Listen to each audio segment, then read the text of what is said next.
Talaga, ang mahirap talaga is yung language.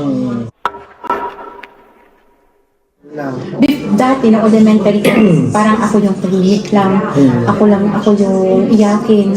Siya naman yung palaban. Sabi nila, twins are double the work and double the joy.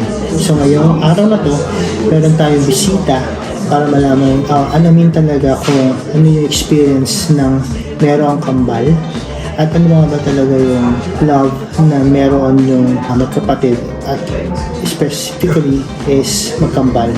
So ngayong araw na to, meron akong papakilala sa inyo ng new friend ko na dito sa Schwerin.